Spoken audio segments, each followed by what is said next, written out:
What's happening? What's up? Welcome back to Chat It Up. Great weekend of all sorts of sports. We got NBA starting today, and we're going to have NBA Corner with our young boy Drew. If you can't tell, he's very excited in the jersey. We've got the love-hate of the weekend. We've got some hypothetical higher grades because two jobs that are going to be paying a whole lot of money just opened up. But Joseph, please, sir, hit that theme music.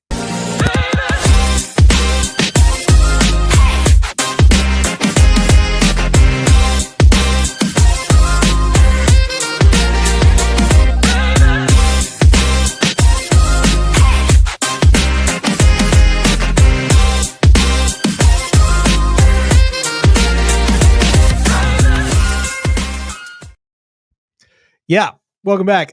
We just learned that this might be copyrighted. I got hit with one the other day. I think these people decided that they're getting too big for they're copyright free, and they decided to make it copyright. I don't know. I didn't know you could do that. The music, or yeah, music. I saw this. We got restricted in certain countries on Spotify. So yeah. So our Indian population went down hard, guys. Yeah. In certain states, Delaware, we're out. I know our big Delaware population, our viewership up in Cali, Delaware, and I think it was like somewhere weird. It's like New Jersey. I was like, man, the Rutgers crowd's out. We don't get Blue Hens fans anymore? No, dog. Crap. I know. Tough. What are we going to do? Flacco Nation. Oh, welcome in, guys. To my right, I mentioned Drew and his beautiful Charlotte Hornets jersey. Welcome back. I love that color scheme. It's gorgeous, isn't it? I mean, nice. Talk about a guy that's primed for a breakout year. Number 24, Brandon Miller. Personal issues are in the past. Time to ball. Yeah. To my right, technically, is the man, the myth, the legend, Greg Larnard. Welcome back, bro. Hey, guys. I miss being in Chattanooga, and speaking of Brandon Miller, about Alabama's finest. It was not a good weekend for the state of Tennessee. Potentially, we might get into some of that in our love-hate, but happy to be back with you guys and missing y'all already. Yeah. Well, I missed you. Glad you got to come up Saturday. It was awesome. Yeah. The man behind the camera who placed his first NBA futures. Yes. Welcome, boy. Yes. First NBA future. What is it? Could be it's just a wins parlay. Regular season wins. I have your team on there, Greg. So if they absolutely collapse this year, I will take all the blame for that. It would probably be Mike Brown's fault, not yours. I will shoulder the blame for anybody's team that I have parlayed their regular season wins and they collapse, minus the Kings. If the Kings collapse, it was not my fault. Who do you have? What's the parlay? Hang on, give me a second. I'll pull it up. Yeah, it's pretty nice. Yeah, there's the Knicks. I was very interested in this Kings one. It's the most stagnant thing possible. Huge fan of the Kings this year. Weird roster. Huge fan of the Kings. Like them. Yeah, Chicago West. All right, we got it. Here we go. So, okay, we're on Knicks and Nuggets 50 regular season wins. Timberwolves 45 regular season wins. I like that. Sacramento Kings 30 regular season wins. So we're not asking the Kings to do much. We're just asking you to show up a little bit. The Cavs 60 regular season wins. Yeah, that one's a lot. That one's a stretch. I know. And then the Rockets 45 regular season wins. That is one of the most overrated teams in the NBA. Hopefully they are overrated in the playoffs and they are dominant in the regular season. 100%. Oh, let them get to 61, and then I don't care what they do for regular season team. Yeah, they're a great regular season team. They have all the talent. They just don't. They have the problem that most great regular season teams have. They don't have that dude. Listen, that's love all Spida, love Garland, love Mobley, love Allen, love the team that they built for themselves. But you got to have that dude. That dude is a slashing 6'2" guard. Yeah, so that just doesn't work. Yeah, and it's great. He'll go for 70 at some point this year. So he'll have a 65-point game in the playoffs, and they'll still lose. Yeah. Okay. I'm glad the Knicks paid Brunson and not him. Yeah, you got away with one there. Yeah, it would be a very New York Knicks thing to do because he can dunk. It would be, especially since he's a big New York Knicks guy. Like he's a big Mets guy. He's a big Mets guy. I believe his dad played for the Mets back in the day. Oh, okay. Yeah. So he's a big Mets fan. Metropolitan guy. Yeah. Well, I will take you guys' words for it because I could not. I do not know much about the NBA. So, well, you're going to learn. You're going to learn, and we'll get back to that. We're going to have a corner here in a little bit, but let's do the prototypical love hate. this Monday night. Joseph, would you like to start, my friend? Sure. I'll start. I feel like mine's pretty easy. Sorry, again, I'm still battling through the voice issues. If anybody joined the Instant Reaction show Saturday night, we are struggling, man. It's, again, still on medicine, trying my best, but let's get through it. Sorry. My first love is a full-on homer pick, dude. It's Gunnar Stockton.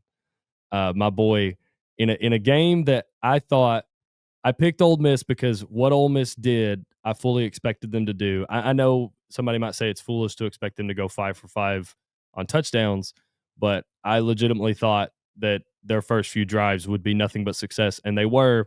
What I did not factor in was that Gunnar was going to bring his A game and have as many touchdowns as he did in completions.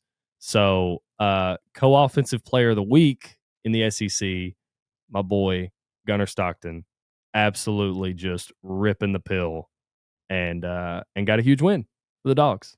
So that was my love. That was my love for the weekend. You want me to, we snaking it, or you want me to do my hate as well? Yeah, because my hate is something that we covered on the Instant Reaction show. Figure this might have been coming. Yeah, listen, he lost his job, so I won't take another shot at him the rest of the year. Okay, I promise. But I just can't.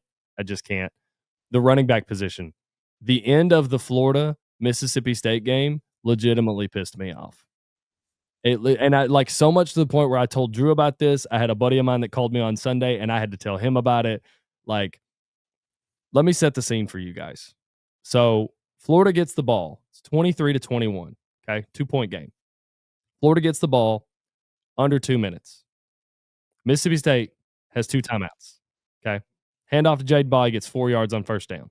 Hand off to Jaden Ball. He gets 5 yards on second down. It's 3rd and 1. 3rd and 1. Okay. Mississippi State has 2 timeouts, mind you, at this point, under 2 minutes. 3rd and 1. We bring the receiver in jet motion. We boot DJ out to the right. He gets sacked, and they lose 7 yards. I don't know the game plan. I don't know if they had a look that they liked. I don't know. I don't have insider knowledge about what the play call was, but it's things like that, in my opinion, that led to what happened to Billy on Sunday. Jaden Ball is right there. Okay. Florida ends up punting. Mississippi State gets the ball. They drive pretty successfully. They get into Florida territory. They are at the Florida 29. There's 29 seconds left. They don't have any timeouts. Okay. I understand that. You can't, you're limited with play calls at that point in time. But you have enough time. And again, I don't know Mississippi State's kicker situation. I don't know what Jeff Levy's, how he feels about his college kicker. I know that they can be stressful at times and they can be just a complete miss, but you're at the Florida 29. You have, in my opinion, 29 seconds is enough time to hand the ball off to your running back, get up there and spike the ball, kick the field goal, win the game. Instead, they decide to pass. Blake Shapen throws an interception, and Florida escapes. Yeah. It was just, as someone who has been calling for the running back to get the ball from one of these teams, and they didn't do it, and they don't pay for it, it was just beyond frustrating to me. And I know it's such a fan take to look at that situation and be like, well, just hand the ball to the running back. But I just don't understand why you have the playmakers you have and you choose not to give them the ball. I don't know. It really pissed me off. That was my hate. You need to go coach football. No, I don't. I don't know. I love football. I don't know enough about football. I can't put an offensive game plan together. Like, listen. What if you were like an analyst or something like that? I would love to be a fired head football coach. You'd be really good. You'd be awesome. He's got to pop on TV. Give me the big buyout. Yeah, dude, that'd be great. Yeah. What do you think a buyout is for an FCS program? You think they're giving out six-figure checks at the FCS level? No, dude, you're getting like a Happy Meal and you say that it's gonna be a voucher to McDonald's and a bus ticket. Bus ticket's expensive too. You're getting a bus ticket to a D1 program to be an analyst. Yeah, that's what you're getting. That's exactly what you're doing. But yeah, dude, it was really frustrating for me personally. So that was my hate for the weekend. Drew, I'm up. Yeah, you're up, dog. All right, I saw the hand. I thought you're. Oh no! I wasn't calling for the ball. I thought you were wanting it. I'm ready. Don't you worry. Always ready to shoot. Hand up. So You may think it was going to be Vanderbilt. And okay, that was awesome. But I also thought Vanderbilt was going to win the game. So like I would have been very disappointed if they lost. So it actually will be something that is not a team. It's not a player. It is actually a conference. They're going to get my love this week. The ACC, what they are doing with replays and replay transparency should be implemented across the board as soon as it can be. They are taking, I got you. They are taking the guesswork out of replays, and they are telling us exactly what they see. Not only are they telling us exactly what they see, they've got these guys mic'd up, so you hear their conversations back and forth. They're showing you the camera angles they're looking at. This is perfect. Do this, everybody. Like just immediately. Like I get it's probably a little bit hard to implement at this. Maybe on CBS Sports Network, Utah State, versus UTEP. Like I get that's probably out of the realm of possibility. But if the game is going to be on prime time, or even if it's just going to be like even if it was like Louisville, Virginia, like on a Friday night, this should be across the board. This is not that hard. Like this is awesome, and it changed the game. And it's not, in my opinion, it's speeding up replays because these guys know they're on the clock because they know the entire viewing population is watching them. So that's my love. Go ahead, Joseph. Sorry. No, I'll wait. Go ahead, and I'll wait until you're done. I'm done with love. Yeah. Oh, okay. I agree with you 1,000%. It should. The SEC will never do it because the SEC office would be burned to the ground after the last 3 weeks that Auburn's been through. Yeah. Sure. Like I'm just saying, as a fan, this is awesome. I'm with you. I call this like this is a gold star idea, or this is a green light idea. So, and then my hate, the Carolina Panthers and Jets played football. I don't know why I turned it on. It was the worst game of all time. Bryce Young is over 500. Yay.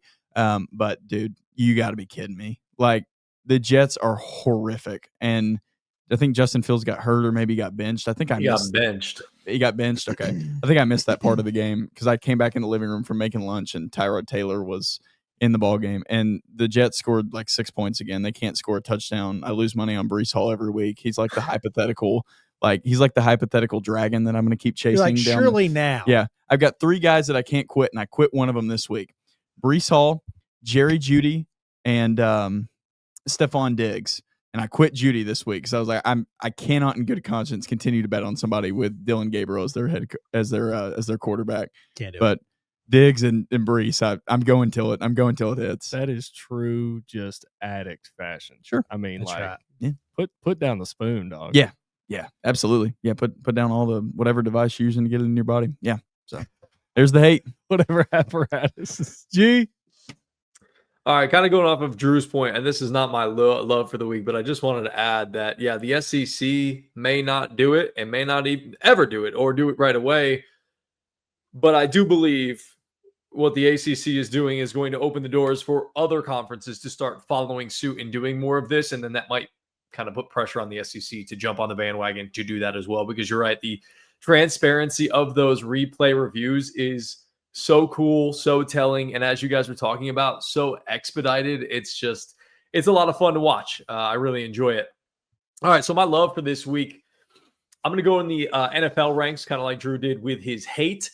I'm going to go with my team, the Green Bay Packers, and no, not because they won and they survived and they hung on against the beleaguered Cardinals, who, gosh bless them, like ton of one-score games that they lose. It just seems like they have the lead going into the fourth quarter, and they always find a way to lose it and to figure out how to lose those games. And I give a lot of credit to Jacoby Brissett for doing what he's doing there.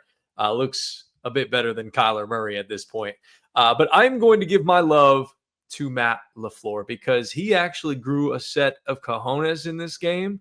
He had a feel for the game. He didn't get scared to lose it. He instead played to win the game, which is a nice change for a Green Bay Packers head coach. I saw that out of Mike McCarthy. I've seen that many a times out of Matt LaFleur. At the end of the game, for those of you who didn't see it, it was about a 4th and 2 with about 2:32 to go. You're down by 3. You have a dude in Luke Haversick who just kicked a 61-yard field goal, setting the Green Bay Packers record for longest field goal made, kind of pushing out Mason Crosby. You could have just sat there and kicked a 50-plus yard field goal, or at least gave it an opportunity to tie the game. But then that's leaving time for, again, Jacoby Brissett and the Cardinals offense to do something and come back.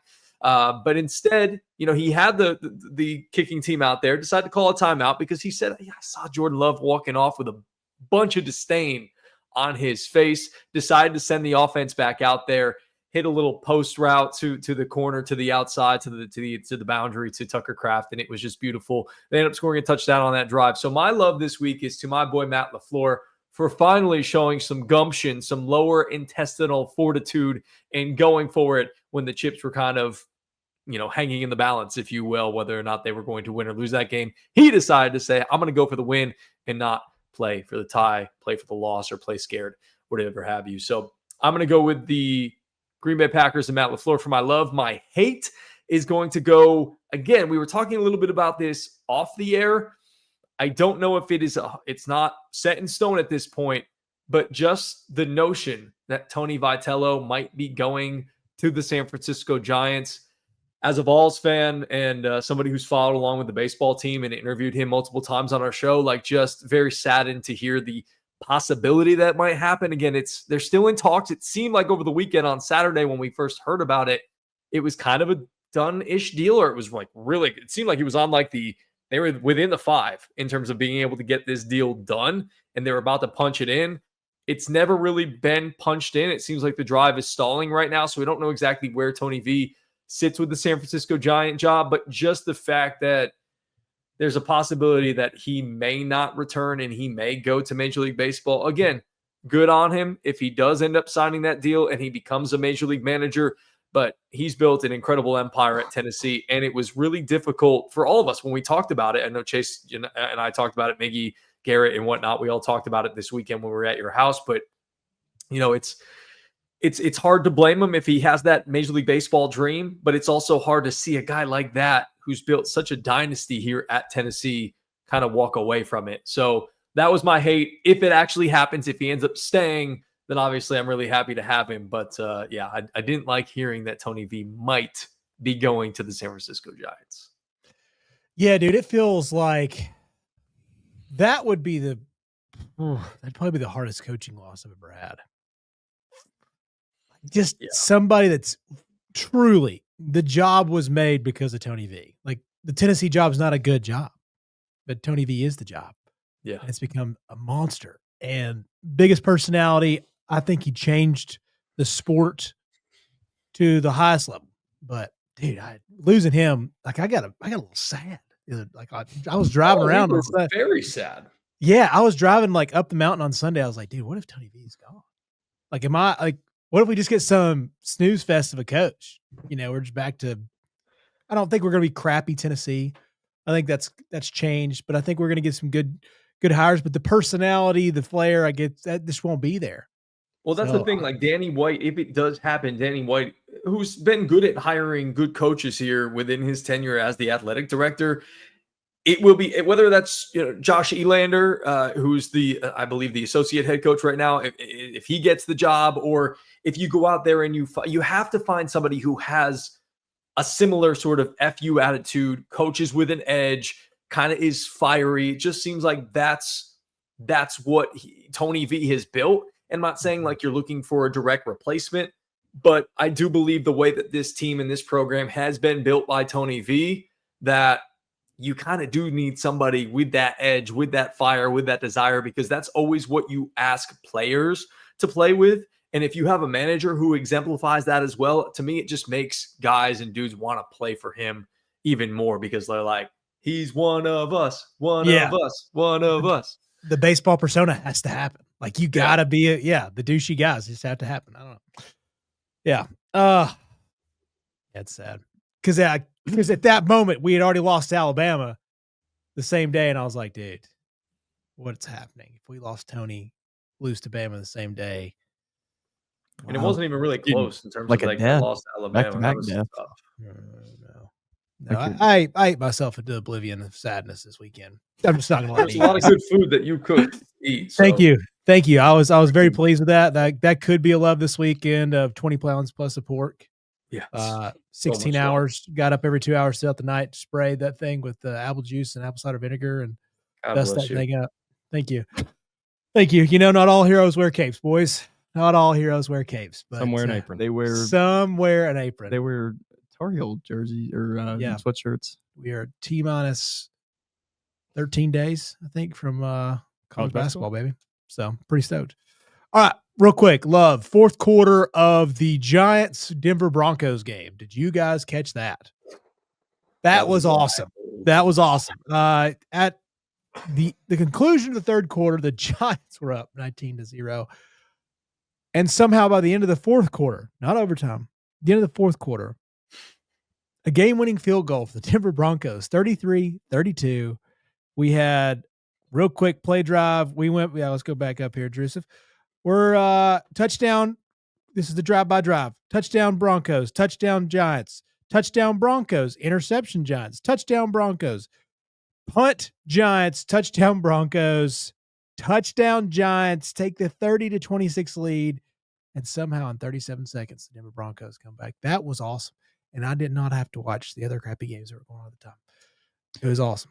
Great fourth quarter. Terrible game up until then, but dadgum. Because I have a couple guys on my fantasy team. I've got Sutton, and I picked up Ingram. I needed him this week. Both very mediocre, but still had to watch that game because of fantasy. But damn, great fourth quarter. The Giants win that game if their kicker hits 2 extra points. That's it. That's it. All they had to do. I mean, I'm not gonna say they definitely would have won, but like it would have helped. Yeah, it would have been they were probably at like 99.9%. Well, that would have been 99.99% if he had just hit the extra points. So shout out to the Giants because it's all a fun stat. Teams are 1,602-0 when leading by 18 points or more under 5 minutes to play. 1,600 games have been played with that exact same script, and the Giants are the first team to lose it. Just a gut punch. I mean, that's just like kick them all the ground. Brian Daboll may be the. I'm going to feel really bad when he gets fired because he's going to get fired. Like, it's coming. And every time I tell myself, man, I feel really bad for Brian Daboll. Maybe you're just unlucky. Maybe luck's just not in your favor when you sit in the head coach box. Is he going to be one of those coaches that, like, it just didn't work out at the Giants and he finds his way to some other franchise and then turns out to, like, actually be, like, really solid? See, that's everything. It's the coach version of Daniel Jones. Everything that doesn't go wrong. Yeah. And he's like, oh, yeah, I actually can win football games. Maybe. It's just. I think he's probably just going to be like an offensive coordinator or something. He's a really good coordinator. Just go be a great coordinator. That's what I'm saying. Like Josh McDaniels, like, don't try to force a round peg in a square hole. Yeah. Bingo, dude. Like, there's just some dudes that deserve to be great coordinators. Now, one of my bad calls was I was like, maybe that's what Lane Kiffin needs to be. So he could still be the highest level coordinator ever. Yeah. Like, I've got some thoughts. Incredible. I've got some thoughts on Lane Kiffin when we get to that new hire. Yeah. Well, he'll be first round of that. My hate of the weekend, just because it makes me so mad. He comes in to Tennessee and beats the holy hell out of us. Dadgum at Mike Vrabel. Dadgum you, Tennessee Titans. Your franchise is terrible. I don't know if you guys also saw. This is really my hate. The comparison stats between Will Levis and Cam Ward in their first 7 games. Are they really close? Or Will Levis is probably incredibly better. Yeah, like light years better. And it felt like that. Like the whole time you're watching Levis is like, if you can just stop doing stupid shit, like you might actually be pretty good. I mean, he's got the arm talent. He better arm than Ward, like by far. Yeah, I mean that's just the thing is like he's just a brick shit house. Yeah, yeah. But the thing is like Cam, and I'm trying to get like because there are some throws where I'm like, dude, these guys are just dropping the ball. But there's also stuff where I'm like, take a little juice off of that. I don't really know if that was catchable. Like, just, I don't know. It's bad. Did you see Tyler Lockett was released on Monday? Yeah. Yeah, we just saw that. Yeah. I just showed that to Chase. I will say one good thing about Ward, which this is a compliment. Guys like Ward that aren't particularly mobile, that just are just like, they're just good quarterbacks in college. They need NFL experience. Yes. Like they just need like 3 years. And if you can give them 3 years, then they're fine. Because Ward, I mean, he was just better than the people he was playing in the ACC at Miami. Like that's just the fact of the matter. He was just better than them, smarter than them. He's got to develop that NFL smarts where it's like he's just holding the ball for way too long, dude. Right now, I mean that's the main thing. There's a bunch of little things you pick apart with him, but you just need the NFL reps and the experience. And if the Titans can give it to him, like I don't know if Ward's ever going to be a top 5 QB, probably not. Like I don't know, nobody knows, but I do think that like he's not a disaster. Like I like his stats suggest right now that he's a disaster. I don't think he's that. But I mean, who the hell is he throwing to? Like that's the thing is like Yeah. this is the least talented roster. I feel like that's saying something. I've watched some awful Titans teams, but this is the least talented roster I've seen in a long time. Yeah, DK and is it Elmore? AMR. Yeah, those two wouldn't start for anybody else in the league. Oh, Alec Manor. Yeah, and Christian DK. Like, yeah, AMR was like, he was picked behind him, but he was obviously a better player. I mean, he's somebody that be a really nice fourth for somebody. You know, that's about it. I don't know, man. This is just. Do you think they had more talent last year? Yeah, I think Hopkins is drastically better. And they had Ridley, even at this advanced stage. Pollard. Yeah, and I feel like their I mean, I'm not gonna know this, but I feel like they had more guys on their defense. I was like, oh yeah, I know where. I mean, you still got you had like, Harold Landry, you had a couple guys like now it's just like, wow, this is the UDFA playground out here. Like they're running out. It's Jeff Simmons and like everybody else. It's like all the players and that would nobody make up else. the 33rd team in the NFL. Sure. Yeah. I think the time's now if you want to get off Simmons. Like I think if the Titans are going to be this bad, I think his value is only going to diminish because you start losing your leverage. Not that he's worse by any means. Like I saw a stat the other day that he's like number 1 in pressure rate for D tackles, which is incredible. But like you start losing your leverage to trade Jeffrey Simmons. It's like, okay, well, if just keep him, then we're not gonna give you a first round pick and a player. Like, not gonna happen. I don't know where you go.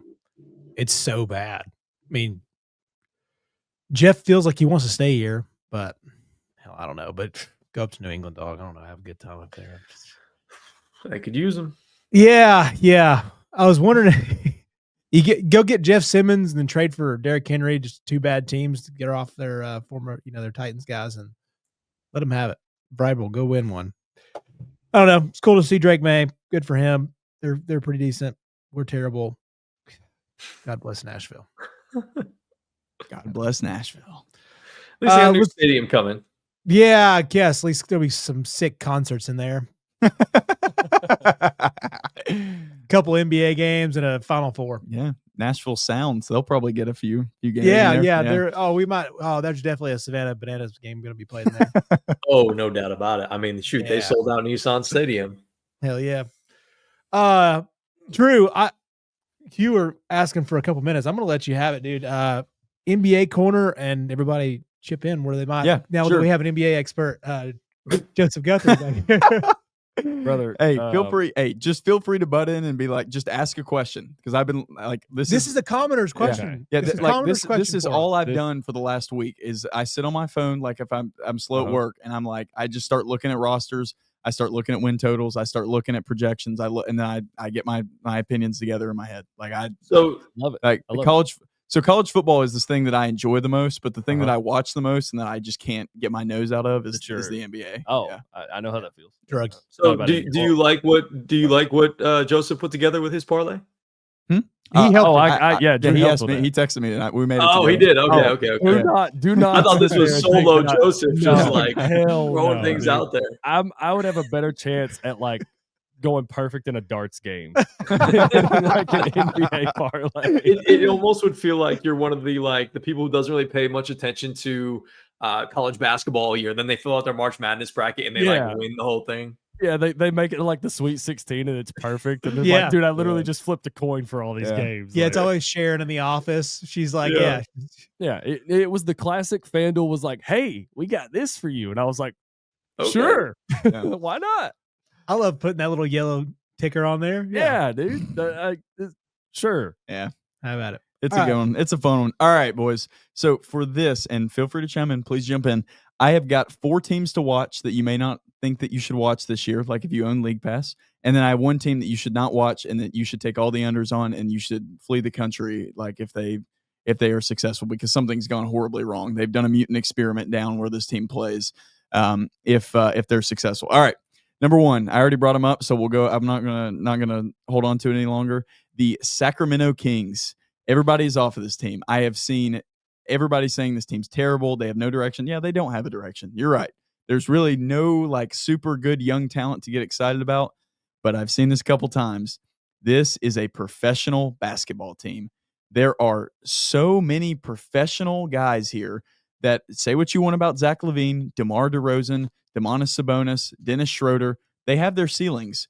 But these are winning basketball players in some capacity. And there's no way you can tell me that this team is not going to get to 42 wins. They've got some other fun guys on the roster. Keegan Murray is hurt in the early season. He, for some reason, got $144 million. I don't know. Don't ask me. It's just money. They make it every day. Crazy money. Keon Ellis, they have Devin Carter still. Malik Monk is still on the team. They just have a lot of professional basketball players. So I think they get to 40 wins. I don't think they're going to be I don't think they're going to be super exciting, but they're not going to be worse. They're not going to be worse than the Pelicans. Like, they're not going to be.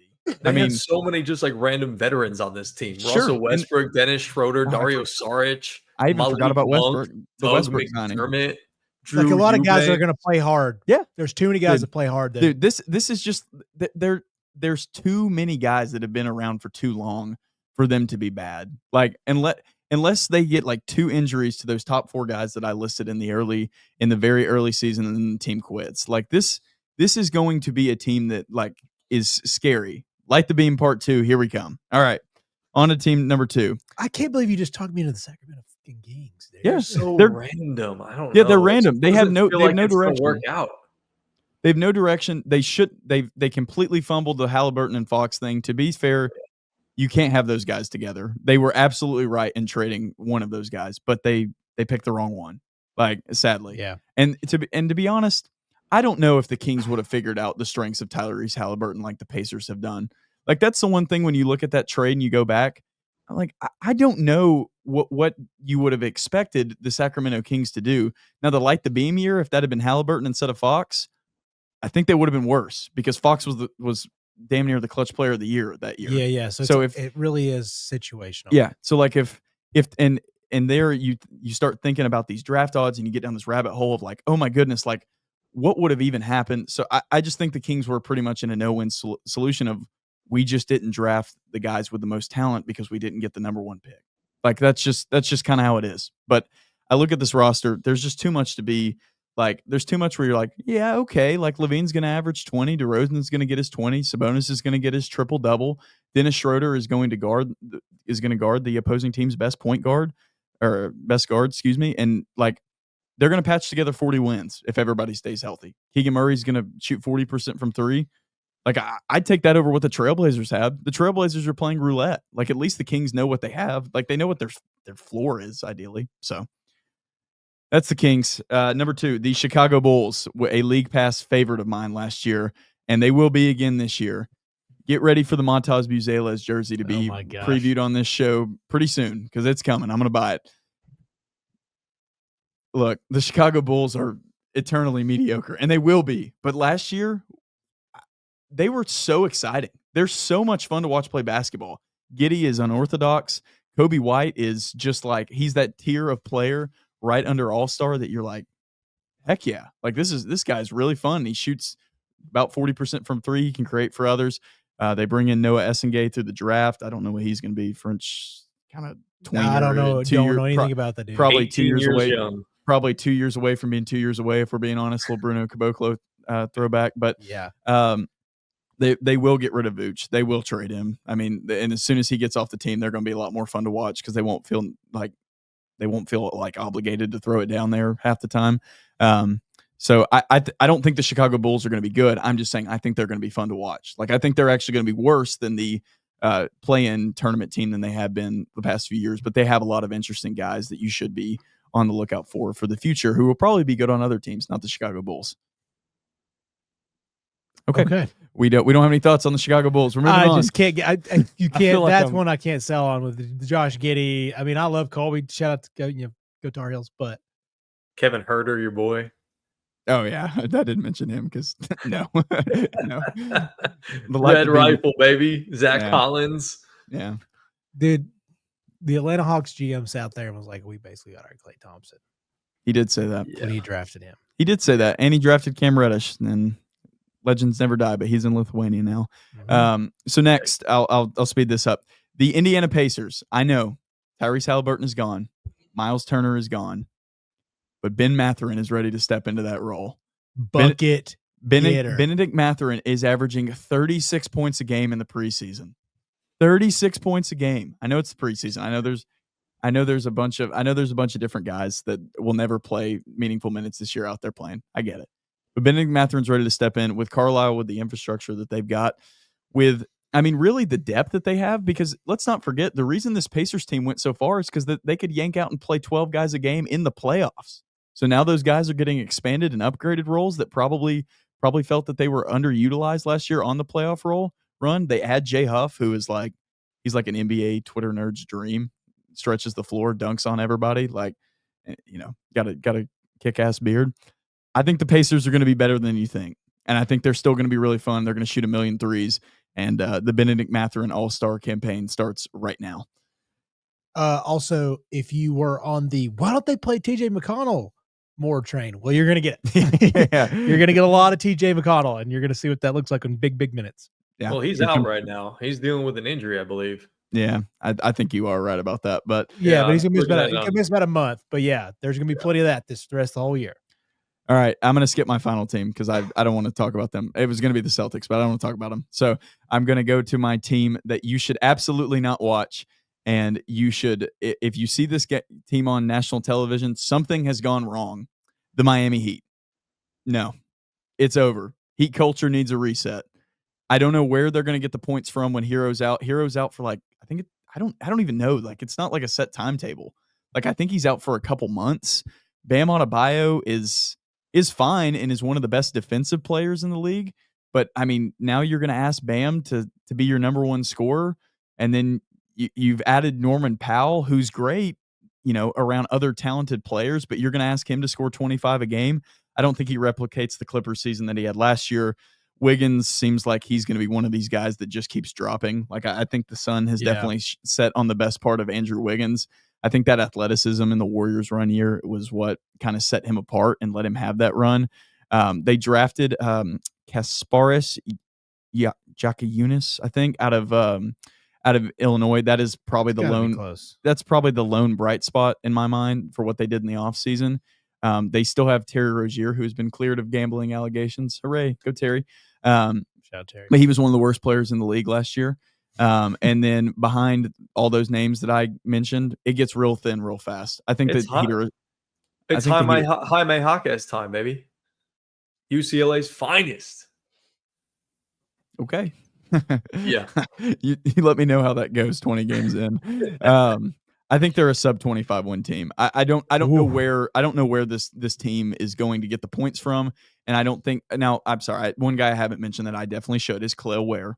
And he is an athletic freak. He's a monster. He looked good when the Heat were dealing with some injuries last year. I think he's going to have a really solid sophomore campaign.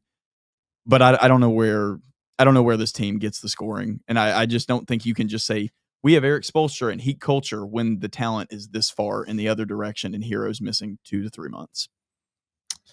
Yeah. I feel like I was trying to drink through a pressure washer just now. That was a lot. Well, it was, it's NBA Corner. It's not NBA. It's not an NBA podcast. That was like NBA Spark Notes. Watch it on 0.75 speed. It'll make more sense. Yeah, that'll all be incredible. It was incredible. I'll be honest. I walked around my house while I was talking to the plumbers, rehearsing that in my head. By the way, my ceiling's falling down right now. Oh no, whole thing. Yeah, tragic. Bathtub sprouted a leak this morning. So, oh boy. Yeah, I know. I don't know. We're falling apart in Hickson, but we're here. You're gonna make it. What about Nikola Jokic, the other one? No. Okay. Would have had. If there was, it's year 4. I think. I think I'm right about. I think I'm right about that. It's either year 3 or 4. Third season. If it was going to come, it would have come. And he's like an inefficient, not really stretch 4. Yeah. He just has a good name. He's one. Oh, he might be out of the league if he didn't have. Yeah, he's like one letter from being Nikola Jokic, and he's nowhere close to that. Yeah. And on the back end of this team is just so many guys that just wouldn't play for anybody else. So I'm out on Jovic. If you want to talk yourself into him, good luck. Dare to say like a wish.com Jokic? No, not even close. Temu. What is the downgraded version of Temu? Is there something? I thought wish.com. Yeah, is that Sheen? Sheen. Yeah, he can be the Sheen Nikola Jokic. Sure. Yeah, that's a good idea. Sweet. Okay. Thank you, Drew, for NBA corner. Of course, I love it. I know it's not. I know the ratings are down. Not everybody loves it anymore, but I've got League Pass that I don't pay for, so it's used. I hope they figure out something. And maybe it's just the baseball product of like, hey, playoffs are awesome. Because that's how, baseball, I watch more playoff baseball than I ever have. Yep. So I was like, all right, I'll have it. Proud of you. Turned up. Yeah. Family can watch it, so I'm in. It's like, hey. Proud of you. Big game 7 on Monday. There was. I know we can't really talk about it, but I know, yeah, we're before, but it's gonna be sweet. Yeah. Is that the Blue Jays game? I'm so Blue far. Jays and the Mariners. Yeah. I'm so far out of the loop. Okay, cool. Go Mariners. Cool. Mariners on to the World Series. No, I'm just not going. Now the Blue Jays are winning for sure. Yeah, for sure. Sorry, guys. Big dumper forever, baby. Big dumper forever. You want to go to hypothetical? Does anybody have any more Drew questions for the NBA? Before we move on for the Please, next open book. 5 months. Yeah. Who's going to be the team that surprises us the most this year in a good way, in your opinion? In a good way. Well, in a good way. Yeah, sure. You're right. Because I would say the Pacers, the Kings. We kind of went over them.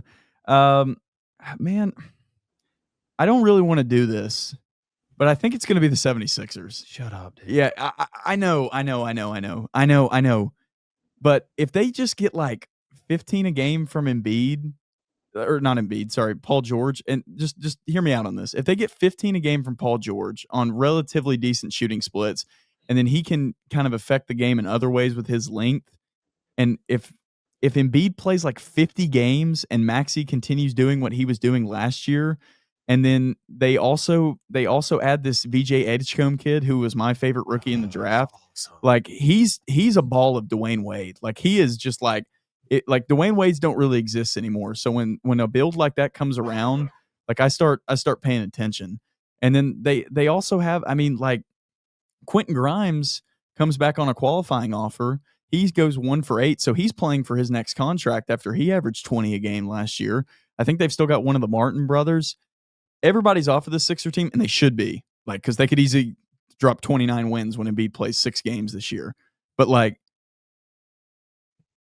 the positives are there, and like the potential. Oh, and I'm sorry, Jared McCain is coming back. I'm sorry, I don't have anything in front of me, so I keep forgetting players. But Kyle like Jared Lowry's there, Andre Drummond, Eric Gordon, Janai Broom. Those guys don't. Yeah, like they have. That's the point. They have veteran leadership now. Where I wouldn't really want Embiid or Paul George to be my vets.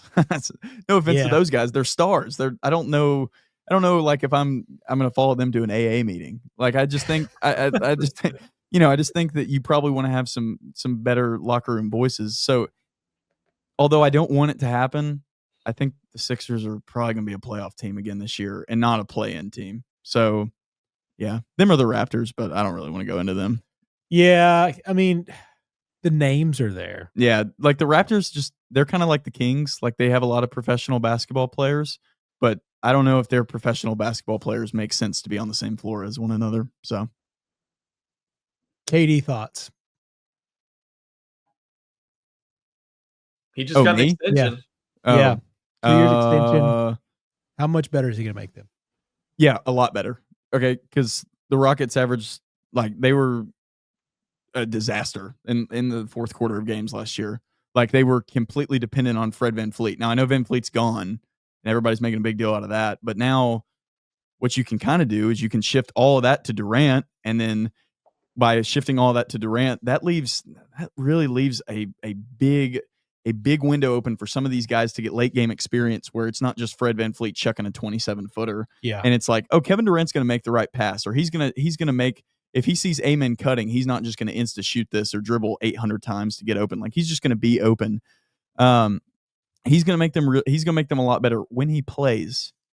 I worry that Durant's style of play and his frame is just kind of like my frame. Like I just don't know if it's going to be sustainable at his age for 45 plus games a year. Like I think they may get 45 games out of him, but they may be good enough where that doesn't matter. Like if Amen takes the leap, if Sengun takes the Euro basket leap that he's supposed to, like Eason, they still have Jabari Smith, which is incredible. That like they kept him during that trade. I thought he was going to be I thought he was going to be the best one in his draft class. Like at Auburn, it was like, hey, Bruce Pearl, you have the best player on your team standing over there while you let 5'9" guards chuck shots, and Smith was like Chuck a and 40%. Yeah, so yeah, I think the Rockets are a guaranteed. What did you take them for, Joseph? 45 wins? 45. Yeah, I think they're a guaranteed 45 wins. I can see that. So one thing I will say, I really hope Jabari learns from Durant.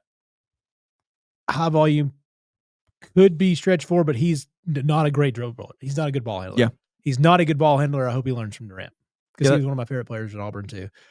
That's what they need. Just can't put it on the freaking floor. No, that's what they need. And he looks like in spurts during the summer league, even like he's looked like when he's playing lesser defenders in competition, he looks more comfortable. And you see him try stuff. You're like, oh, I didn't know you could do that against this level.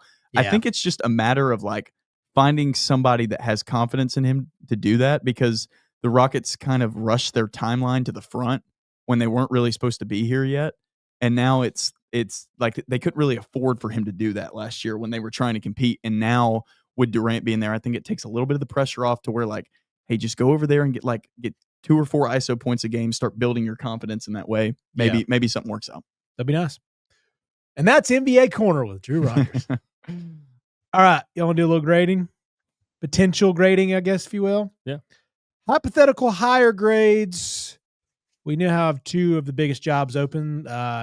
Real quick, we all think that Florida State just doesn't have the money, correct, to possibly get rid of theirs. Yeah, I think the word on the street right now is that Florida State, they've announced publicly that they're going to wait until the end of the season and do a full assessment. But behind closed doors is kind of like, can Florida State afford to do this right now? Because all in all, I think they'd be in at about $100 million to get rid of this staff and hire a new staff and do the whole thing. What do you think per year? Have they said anything about that? Have you seen any reports about what per year it would be like for a new coach? Not for a new coach, even Norvell. like if you're talking like hiring a new coach, like and then paying all that money. Like, is there any specifics on? No, it's just about $100 million in total.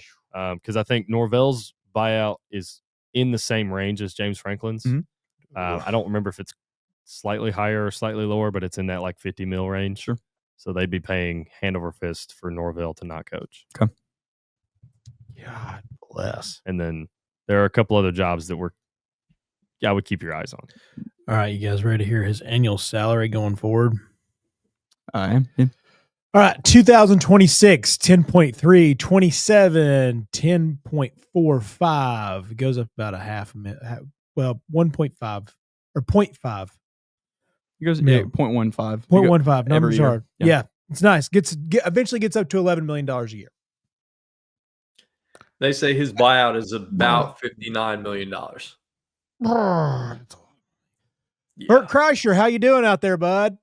God. Hope you're selling some tickets. You want to donate to the collective? Yeah, my Lord. Dude, Norvell too. Yeah, and he $59.2 million. outside of the I think it was 10-3 and then 13-1 every other year. I think he's been under 500. Yeah. It's just a disaster. It is his fault for quarterback. Yeah, it's his fault for gambling on Tommy Castellanos. I mean, anybody with a pulse last year could have seen that it didn't work out at Boston College. It's not just Thomas. It's Thomas after DJ is the problem. Yeah. It's like, hey, you just left DJU and you went to this. And there were other portal quarterbacks available. So I don't think. Yeah, like Gio Lopez. Hey, yeah, that was rough. He's played better than he looked good versus Cal, and that may be what they write on his tombstone. I bet on Cal. That's why. Miggy and I were talking about it over the weekend. We were watching the game together. And he's like, boy, I watched his tape, and he's like, I would have given him the bag too. He looks so good on film. It's just not translating right now. It's to a higher level. No, he doesn't have anything to throw to. It's the worst. It's the least. I cheer for 2 of the least talented rosters in their sports, Carolina and Tennessee. Tennessee Titans, not the Falls. It's awful. Oh yeah, it's awful, dude. Yeah, but I don't know how many of those portal guys would have gone there to Florida State. Yeah, after last year. I mean, it's a good question. That is a fair. It is a fair point. question. It is a fair question because everybody's like, well, they could have gone there because they were talking about that with Freeze this week. Another job that's probably going to be open. Maybe. Probably. Yeah, because so everybody's like, oh, Auburn could have paid them. It's like, dude, I don't know if Mendoza would have. Why would he want to go there when he's like, dude, look what Indiana's got. I did see that point. A lot of people saying like, you picked wrong with Jackson Arnold. I was like, Jackson Arnold was probably the best they could have got. Like, I think that's where they were probably going to lie. Like, I don't know. Like, sure, you can say it's Fernando, right? It's San Francisco. Yeah, you can say Fernando Mendoza, like if you want to, but then you have to get into like a legitimate conversation of like, I bet Auburn was over the moon when they got Jackson Arnold over Mendoza. I mean, Hugh talked excitedly. He kind of, the way him and Peyton Thorne ended, I didn't like some of the things that he had to say about Peyton Thorne, but a lot of the questions that people have had about Auburn is if Jackson Arnold doesn't work out, like if you do the same thing again you've done with Peyton Thorne, is it the quarterbacks or is it your offense? And I think a lot more people are starting to point fingers at Hugh's offense. Mm-hmm. I'm not sitting here defending Jackson Arnold. I don't think he's been great, but it looks very similar to last year. Yeah. And you're wasting probably a top 4 defense probably a top 3 defense in the SEC, I think, because Auburn, what DJ Durkin's doing on his side of the ball is keeping you in football games. Okay. No, I think they're the best defense in the SEC. Like, I mean, if you had to definitively say, you couldn't say. I don't. But it's. I wouldn't. I would put to me, it's between, and depending on who you want to pick on, to me, it's for the best defenses in the SEC. It's between them, Oklahoma, and LSU. Right, but how? Okay, let me ask you this: if Auburn was 5-2 right now, the headline would be, "Man, this Auburn defense is the best in the league." That's what it would be, like, because that's how it goes. That's how it goes. Because if you win ball games, you get those titles. Yeah, you're you're keeping all your SEC opponents under 24 points. Yeah, 24 points or less. Auburn hasn't scored 20 in an SEC game yet. Yeah, like that's so you can't say. I mean, it's literally one-sided. It's all one-sided, and that's Hugh's specialty. He's an offensive guy, like. And to add to it, you did a really good job on a really good Baylor offense. Yeah. Man, it feels like it was 3 years ago. It was forever ago. Yeah. That's what happens when you're 0-4 to start SEC play. Yeah, sure. God, I mean, I know Oklahoma's not the greatest things in sliced bread, but still, that defense is good. That defense is good. 24-17 loss. Texas A&M, you held Texas A&M to 16 points. Texas dropped 40 a couple of times. Or Texas A&M's dropped 40, not Texas. There's a stark difference between the Texas offense and the Texas A&M D. Let me not get those two confused. Yeah. Because they are not in the same galaxy right now. And against some pretty good talent. It's not like they're putting up 40 against – it's not every week they're putting against Ball State. Yeah. This is Notre Dame, Those boys can score. It's a huge waste. I don't know about Freezy. Surprised at what Auburn's run defense did to Missouri this week. Like, that should be noted. They're legit, that should be noted. Like Missouri has been elite running the ball, and they're kind of tailing off as they play start playing or have started playing good. Sure, right. You can't expect to run for 283 yards every week, but like Auburn had a lid on, and it made Prebula like shakies. He was struggling, dude. Yeah. I don't know. Life is a lot easier when you got a run game. Yeah. Before we get to the coaching, I was trying to think. This is gonna be off the top of your dome. Do you remember a coaching cycle that could potentially have this big of a 4? Florida State, Penn State, Auburn, plus wherever guys come from. So and Virginia Tech. I mean, sorry, Virginia Tech's a solid program. And VT. If you want to count what was it, 20? I always get the year wrong. The year that Brian Kelly and Lincoln Riley left. Sure. Because, I mean, technically, if you want to talk about openings, the Oklahoma job came open because he left. The Notre Dame job came open because he left. And then you had the LSU and the USC jobs both open. So, true. Like, that's probably your closest. But, I mean, we're on precedent to have Arkansas, potentially Auburn, potentially Florida State. I don't want to rule out LSU. I'm not saying they will fire Brian Kelly, but it's up in the air. He's been there. I mean, we're in year 4. Like, if he's not the guy, I think this year, even if they end up like 9-3, I I don't see it. You know, here's the thing, man. I saw this on Twitter. I can't help it. There was a guy that eats grass and some dude that barely speaks English managed to win national titles at that school. And if Brian Kelly can't do it, then like, come on, dude. Like, what are we doing, man? I'm not ruling out. I'm not saying they will, but I'm not ruling out LSU. So Auburn, LSU, Florida, potentially. We've got one of those for sure in Florida, potentially Auburn and potentially LSU. Florida State, possibly. I mean, that's 4 huge jobs. Plus Penn State. Yeah, plus Penn State. Which no shot at Penn State. I don't mean this to sound the way it's going to sound, but like those first 3 jobs, I would consider better than the Penn State job. Yeah, they absolutely are, because Franklin raised the Penn State job to where it is. Yeah. Well, he also pulled that school out of some dark times. Oh yeah. Yeah. So that's one thing that we never talked about was like it could have got like real scary real fast for Penn State, and Franklin came in and kind of just put Flex Seal on the whole thing. It's not even just that, dude. He like restored the reputation, like because he was such an upstanding dude, and the way he operated and the way he went about things, like could not have hired a better coach to come out of what Penn State was coming out of. Yeah. 'Cause, man, sorry.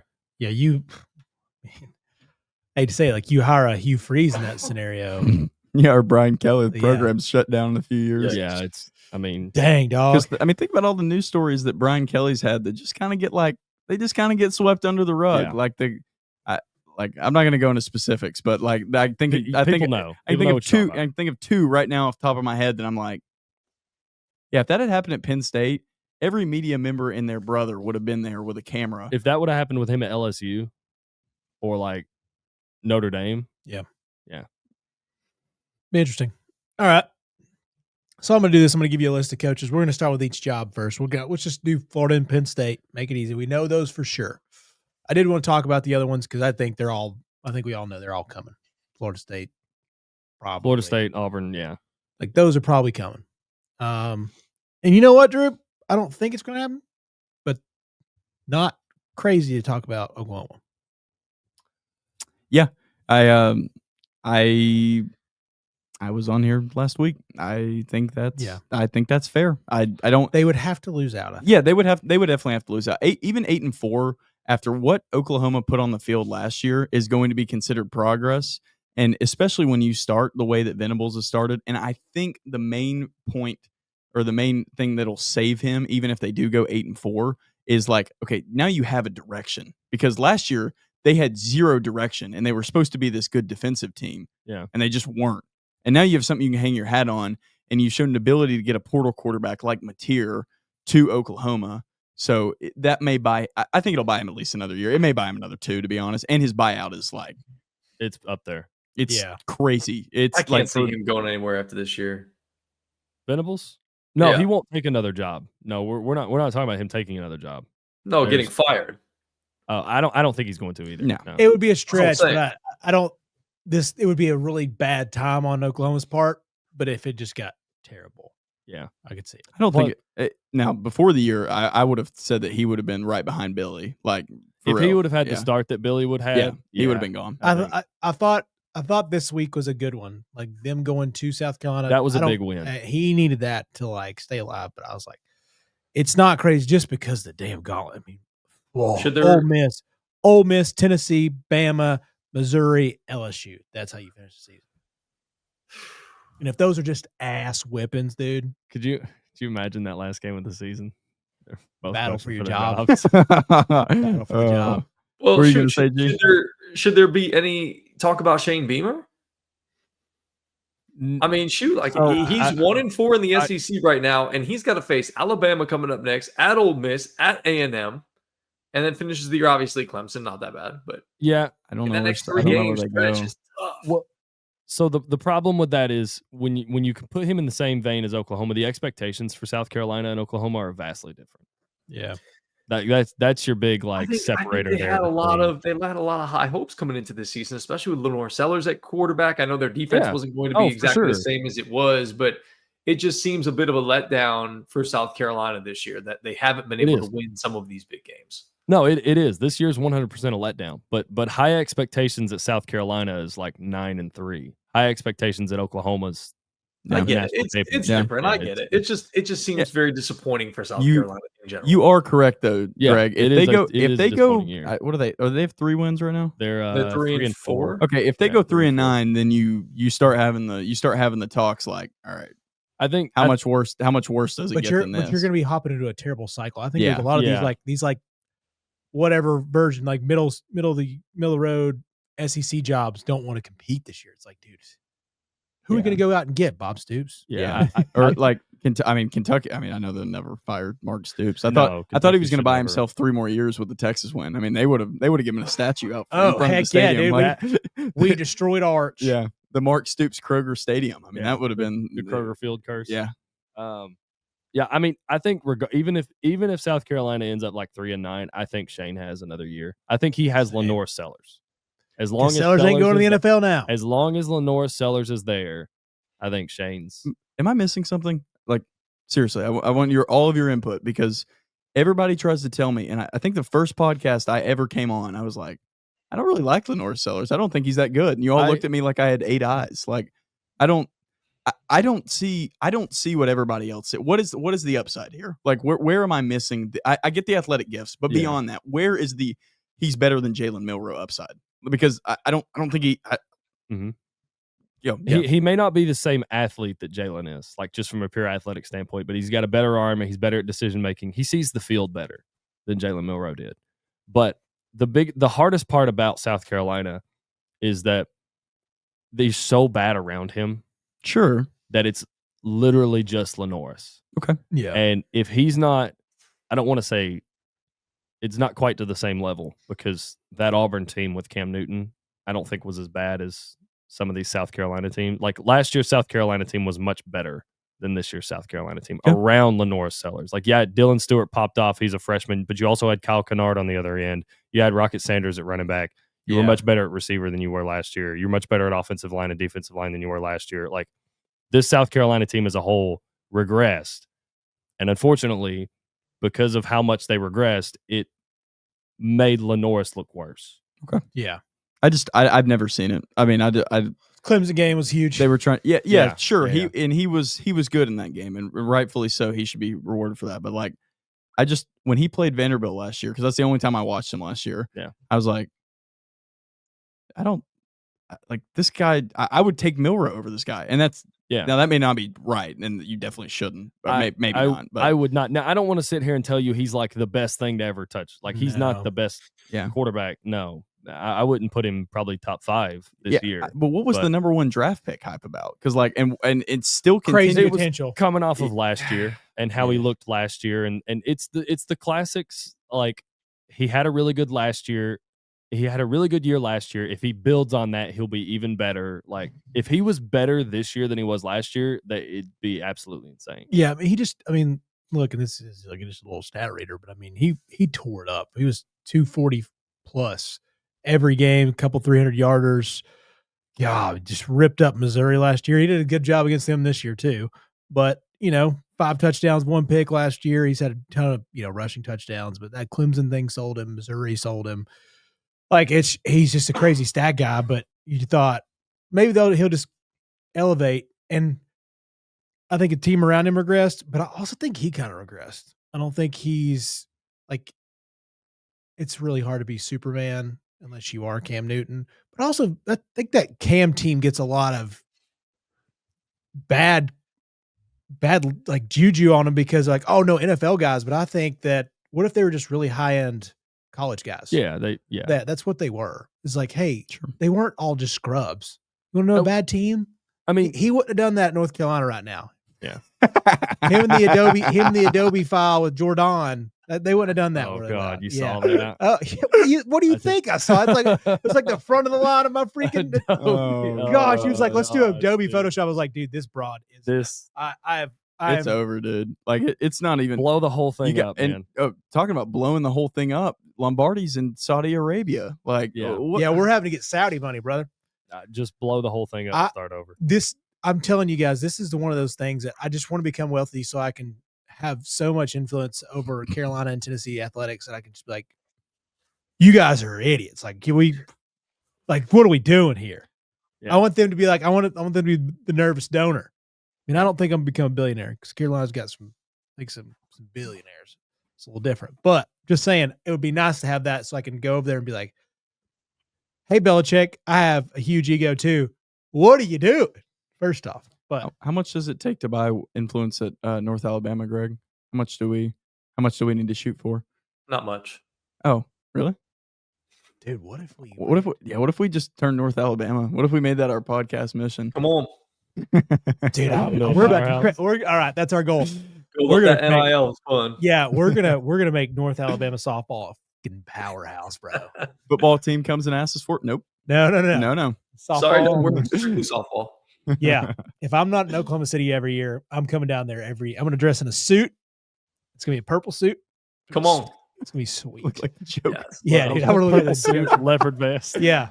You know how like Thunder Thornton, everybody knows he's a huge donor at Tennessee. I want people to know the Chatt It Up Sports podcast is like by far the biggest donor. We just throw out ridiculous money to North Alabama.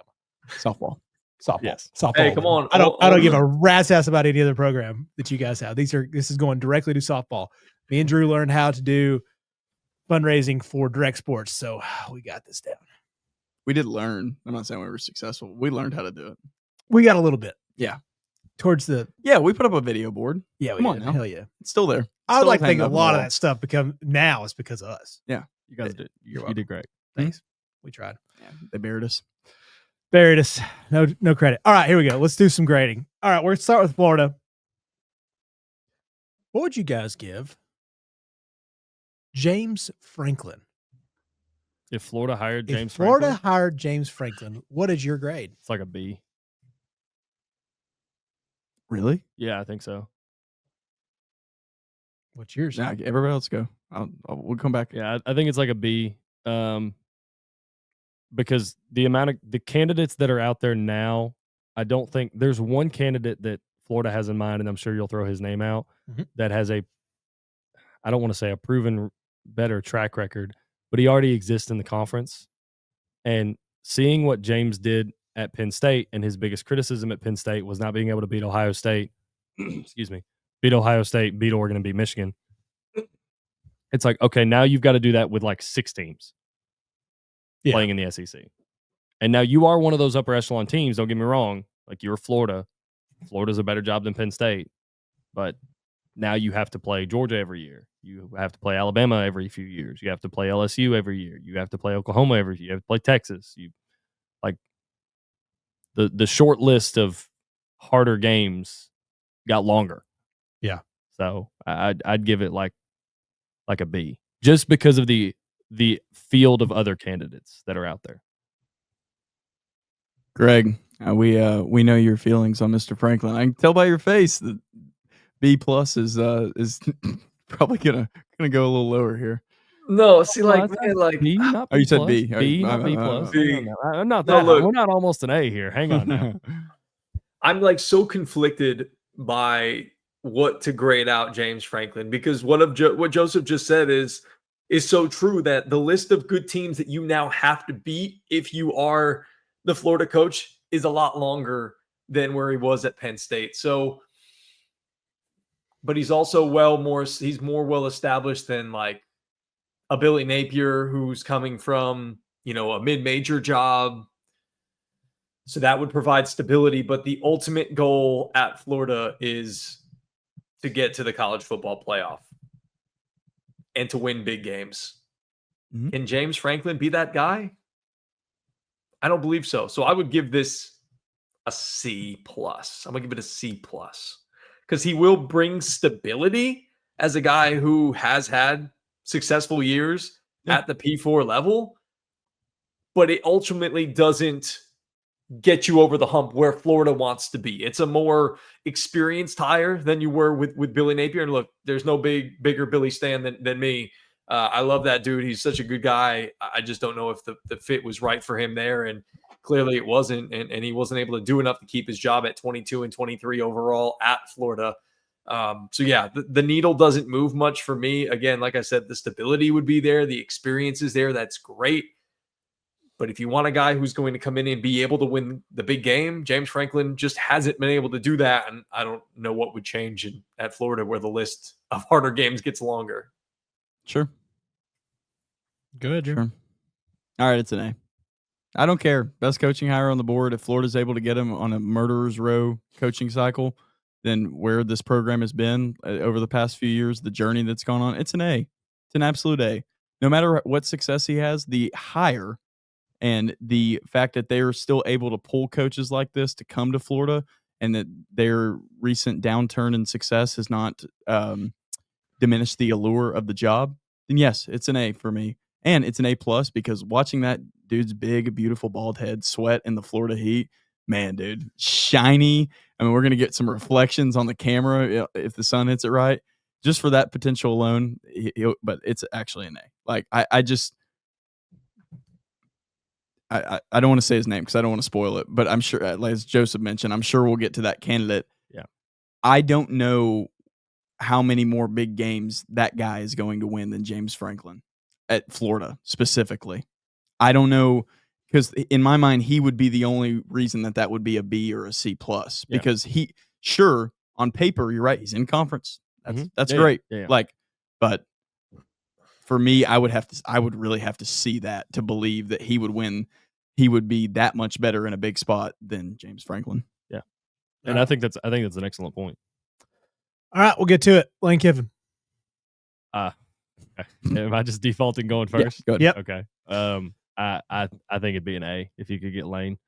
And the reason I edge out Lane over Franklin is because I think at the end of the day, Lane would end up recruiting better than James Franklin would. And that's not like he can recruit the South better. It's not, I'm not really buying into that because Saban came from Michigan State and was able to recruit down here just fine.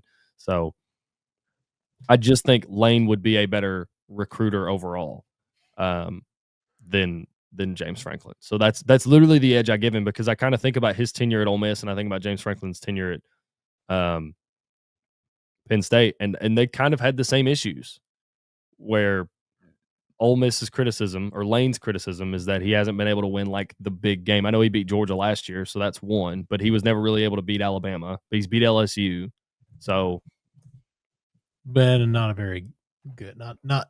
It's just because they had a 4 besides their name at the time. Yeah. No, true. It's not the best LSU team we've ever seen. That is for sure. But I just think he's more comfortable because he understands the conference. He understands what it is week in and week out. So I that's why I would give the edge to hiring Lane Kiffin over James Franklin. I'm not saying I'm with you. I actually loved your point about them hiring James Franklin, because I think that's something that programs undervalue, is what Penn State was doing. And I think Penn State had gotten to the point where they undervalued it, especially when you've been mediocre for so long. Like outside of Florida's Kyle Trask and Kyle Pitts year, they haven't really been great.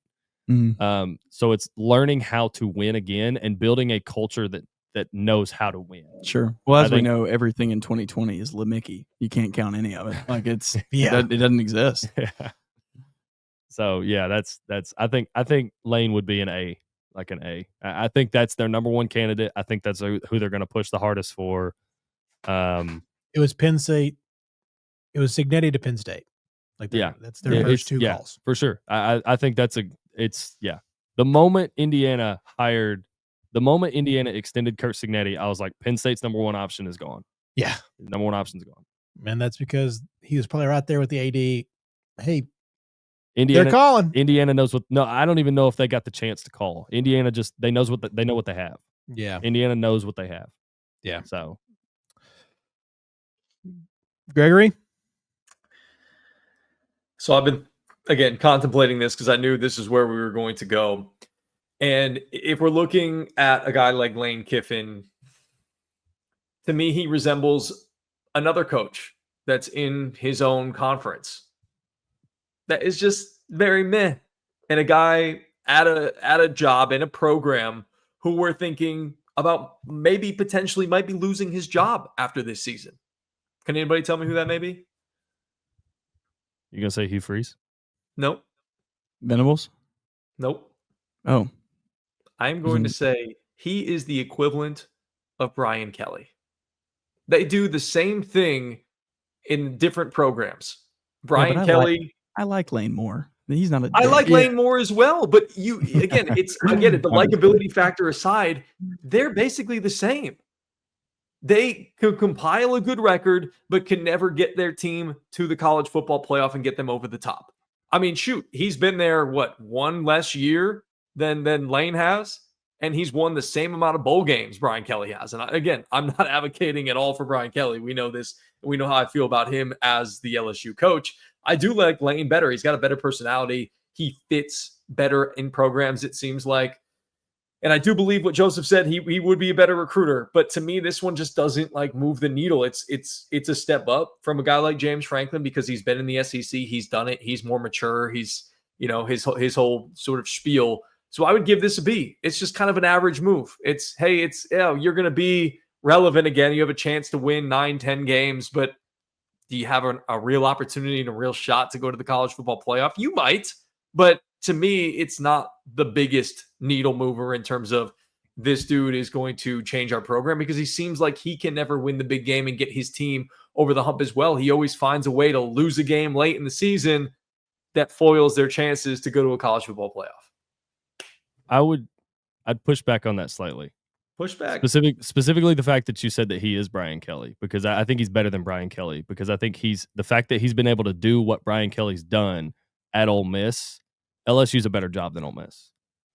I'd probably go as far to say I think LSU's a significantly better job than Ole Miss with what you can attract from football recruits and a buy-in and how much the NIL funds that you have there. Historical so success. If Lane is able to do, again, a grass eater and somebody who barely speaks English and won national titles there. Go Tigers. Yeah, exactly. I think if you, it actually kind of tells you the state of Brian Kelly in that fan base when you look at him and Lane and say, well, Lane's done the same thing at Ole Miss. It's like, we're LSU, dog. Side note, I engaged in LSU Twitter this week, as I do with whoever Vanderbilt plays. Yeah, how'd that go? There are LSU fans, actually one of the bigger LSU accounts that I interacted with that said he tweeted out LSU hate week. He said, until Brian Kelly's gone, I'm not gonna tweet in their favor. So dude, I'm telling you, dude, they are one of those fan bases. They understand what their football program is. Yeah. Because they've watched the last three coaches there win national titles. And I think there's only one other school that can say that now. And it only happened this past year. Yeah. The past three coaches at Ohio State and LSU have won national titles. And I don't want to say that we're not here to harp on Brian Kelly. So we're always here to I'll be quick. I would give this an A as well. Okay. I understand you're giving the edge to Lane Kiffin. In my mind, I would hold Franklin in a little higher esteem, but I'm not looking like coach v coach here. I'm looking higher. I'm looking at okay, my last two coaches have just not worked out. Yes, you have the 2020 year where you have arguably the most talented team that they've thrown out there so far, but my last two coaches have not worked out. If I get Lane Kiffin in the door at Florida with the resources that we've got and the relatively low buy-in buyout that Billy actually had to getting rid of Billy actually cost. Yeah, Lane would be an A because he at Florida, he's a guaranteed 9 wins. The way that he coaches, the way that and honestly, he probably wouldn't have to play mercenary for hire as much anymore.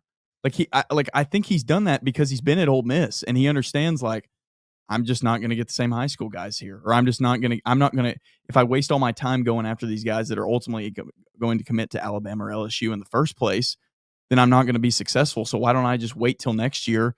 This guy that was a 3-star and is now he puts up 1,000 yards at Boise State. Well, sure, just come to Ole Miss. You're still in the SEC. And because Lane's built that respectability up at that job, I think he'll do the same thing at Florida. I think better. Yeah. I think with better high school recruiting. Yeah, I think exactly. Yeah. I think if you get Lane in the door, it's absolutely an A. Yeah. I would personally want Franklin, but I'm not going to. Wouldn't be mad about either. No, definitely not. Not in the slightest. Okay. Yeah. Both of these guys are very good. I think you're going to get an upgrade. I just don't know if you're going to get to the next step with either. But you have the potential. That's my point. Who's out there? Exactly. That's the thing. You have to find the next sort of Kirk Cignetti. Sure. And which any Golish love here? Do we? We can go there.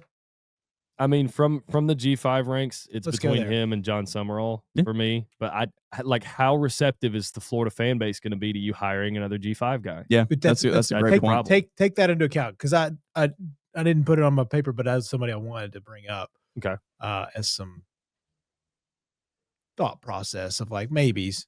Alex is one. How would you feel? I mean, think about hire as football guy, but also fan reception. I mean, if we're talking fan reception, I would have him lower than Lane. Oh, it would be poor. Like the worst parts of Florida's fan base would be extremely upset about that. Some parts of the fan base that have paid attention to what he's done at South Florida would be excited about it. But I think a vast majority of them would just see another G5 guy and not really give Alex a chance. I personally think Alex would kill it. I think he's going to kill it wherever he ends up. But if you keep him in Florida after he's already been in Florida, I think that's just even better for you. Yeah. Yes. I'd probably put that at like a B plus. I don't think I wouldn't put it in the same category as Lane.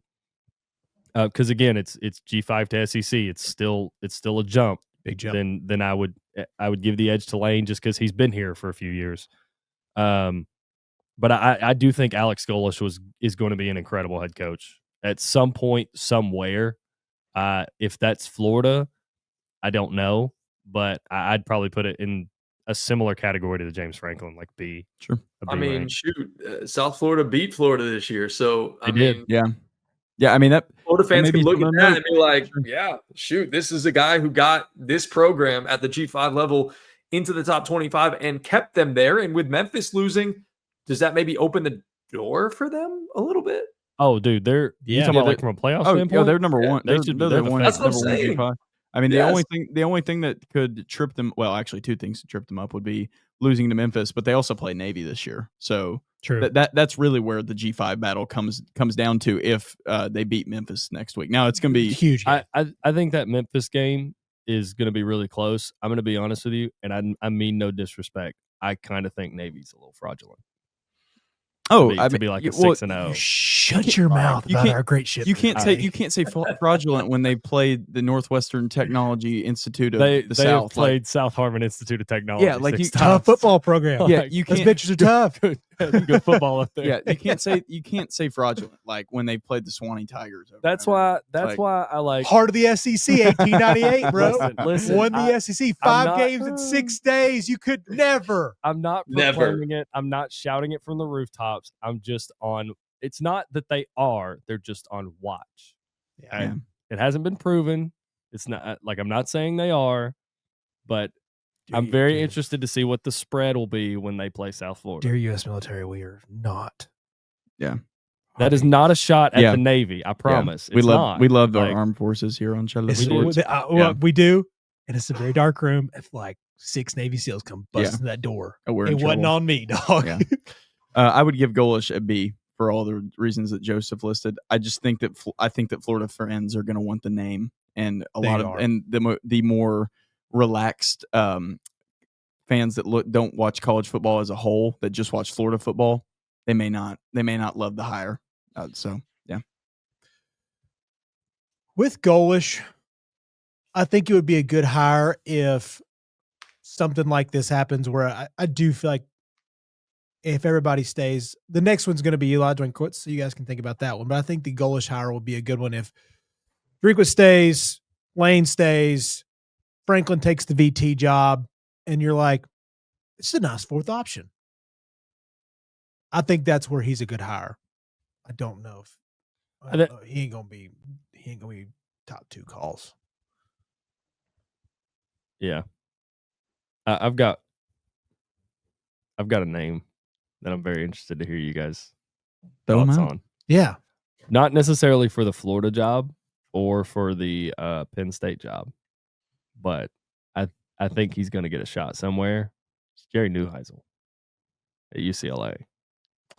I don't know the blonde bomber. I don't know any. Like, I'll leave this one to you guys because I don't know anything about him. I've seen the social clips. Like I saw what he It's did just versus a pure turnaround for UCLA. yeah, sure. But I like personally, I don't beyond what I've watched. I don't know what kind of offense he likes to run. I know very little about his personality other than he didn't know how to work a headset and he beat Penn State. I don't know. No clue. I'm just not sure he's ready to be a head coach just yet. You know, like I think they might keep that situation out there. That's exactly what I was going to say, Chase. I think the best thing UCLA could do is hire Tim Skipper, hire Jim, just keep the staff you have now, and just run with it. Yeah, just go with what you've got. Keep Nico, do your whole thing all over again. That never works. Like, and then you're firing your entire dude. I mean, I agree with you. It is the best thing they can do, but it's like it just kind of delays the inevitable. But you're right. I mean, like right now to keep themselves alive in the modern college football landscape, yes, that's what they should do. They're getting Big Noon Kickoff this weekend. Yeah, because of Tim Skipper and Jerry Neuheisel. Yeah. And they perform. It's nice. I mean, they might actually fill up a quarter of that stadium. Yeah, maybe. Let's see. All right, Drinkwitz, Florida. What's your hiring grade? C-. No further comment. Yeah, we're circling back the other way. No further comment. Really, you don't like it? Hate that. Absolutely despise the Drinkwitz. If for Florida specifically, because Drinkwitz is not meant to run a program like Florida. He's meant to run a program like Missouri, and Drinkwitz would be over his head at Florida. I think I'm with Drew here. Actually, I think I'd probably rank it. I'd probably put it as like a C+, like a B, C+, maybe B-. Before or after Golish? I'd have him behind Golish. Okay. Yeah, and I know that's probably foolish, but because he has one at Missouri, and it's Missouri. But I don't know if he would elevate Florida. Yeah, let me key you in where Missouri is right now, as of last checking on the 247 recruiting class rankings. Right now, they're 103rd. Yeah, because he has a specific way that he does things at Missouri that works, and he's figured out how it works. It's I don't really have to worry about recruiting during the season. Like I just let this go. I can get the homegrown kids in the state who are 3 stars. They're not going to go anywhere else, and then I can poach these transfer portal guys who are specifically to my liking. That's not gonna fly at Florida. Like, and I don't think you can just step into that job year one and just adjust to that. Like, and just be like, okay, now I'm a great high school recruiter, and here's the number 5 class in the nation. No, he's meant to coach Missouri. Like, he's in the perfect spot for what his talents are. Yeah. Like, I think if you put Drinkwitz in there, it's like Dan Mullen, dude. I think, which I'm gonna be honest with you, I actually think Dan would be doing better in the current landscape of college football than at the time that they let him go. I think if you're Florida, you need a philosophy change. Like, you need to hire a head coach that's all in on recruiting, and you just had the Billy experiment with your head coach being one of your coordinators. Is you're going to hire a head coach that's not going to call the plays, like all in on recruiting, full CEO type. Yeah, has leans and maybe a say, kind of like the way that probably Kirby or Ryan Day operate offensive and defenses respectfully, but not somebody who just straight up calls plays. Yeah. I think Florida needs somebody that's going to recruit. Again, I said it a million times, whatever school decides to lock down the state of Florida is going to compete at the highest level. G? All right, so for me, I'm kind of on the same wavelength. The Alpha Nerd just doesn't seem like he would vibe well in Gainesville with Florida. And you think about coaches in the past and the bravado and the swagger that they've had along with those teams and sort of reviving that culture of that team. The Alpha Nerd just doesn't seem like he possesses that ability. And like you guys were saying, it's the perfect fit in Missouri. And as long as he's continuing to do well in Missouri, I believe he will stay in Missouri. He loves what he's built there. He loves being in the SEC. As you guys have talked about, it seems like a really good fit for him. Just be there and continue to build up Missouri. Don't go outside your depth and try to go out there and take that Florida job and try to rebuild them, because it's not you, big dog. Just stay in your lane, stay where you're happy, stay where you're comfortable, stay where you've had success, and everything will be fine. Everything will be fine. So to me, that's about a D. Yeah. And I would put Alex Golish up there. I'd put Alex Golish up there as an A. I'll be honest with y'all. I know I didn't say it, but I'll take him as an A. Yeah. Just for the pure potential and being in Florida. And we don't know exactly what he is yet. Could he be the next Kirk Cignetti? And I don't know. That's the only thing I worry about with Golish is like he is the play caller. If you don't want that as Florida, then that's not the guy. But I also think I got to witness this guy for a couple of years. He's one of the best play callers in college football, maybe. One of, if not the best. I mean, I'm not saying it's unheard of for it to work. I mean, I think it works for Lane, but I think Florida's just kind of gotten burned. Yeah, a done little with. bit. They're done with that. They're like, Or hey, they we need just watched this, or they need to be a few years removed from it. Yeah, like at least. Yeah. The clause around Florida will be nice. This will be quick. I mean, I don't know what you guys think. Rhett Lashley at SMU. F. Only because of the name. Like the name is going to be a non-starter for a lot of people. Like that. Like it's just not a big enough name. Like, do I think he'd be the worst at Florida? No. Do I think he would be better than Billy Napier at Florida? Probably not. To me, it's in the same realm as the Alex Golesh hire.